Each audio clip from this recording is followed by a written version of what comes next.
കിരൺകുമാർ കുറ്റക്കാരനല്ല എന്ന് തോന്നിയിട്ടുമില്ല, വിധിച്ചിട്ടുമില്ല. സുപ്രീം കോടതി ആ വിഷയത്തിലേക്ക് കടന്നിട്ട് പോലുമില്ല. അതായത് കേസിന്റെ മെറിറ്റിലേക്കൊന്നും സുപ്രീം കോടതി കടന്നിട്ടില്ല. കേസിൽ സുപ്രീം കോടതി തലയിട്ടിട്ട് പോലുമില്ല.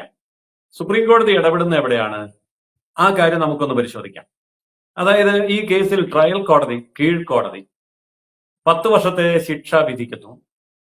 ആ ശിക്ഷയ്ക്ക് പ്രതി ഹൈക്കോടതിയിൽ അപ്പീൽ പോകുന്നു. അതായത് കീഴ്ക്കോടതിയിലെ വിധിക്കെതിരെ ഹൈക്കോടതിയിൽ അപ്പീലിന് പോകാൻ കിരൺകുമാറിന് നിയമപരമായി അനുവാദമുണ്ട്. ആ അനുവാദത്തിന്റെ അടിസ്ഥാനത്തിൽ അദ്ദേഹം ഹൈക്കോടതിയിൽ അപ്പീൽ കൊടുക്കുന്നു. പക്ഷെ ഹൈക്കോടതിയിൽ അപ്പീൽ കൊടുത്തിട്ട് 4 വർഷം കഴിഞ്ഞു. ഈ 4 വർഷവും ഇദ്ദേഹം തടവിൽ കഴിയുകയാണ്. എന്നാൽ ഈ 4 വർഷമായി നീളുന്ന ഈ ഒരു വിചാരണയിൽ ഇദ്ദേഹത്തിന് കുറ്റക്കാരനാണെന്നും സ്ഥാപിച്ചിട്ടില്ല, അല്ലാന്നും സ്ഥാപിച്ചിട്ടില്ല.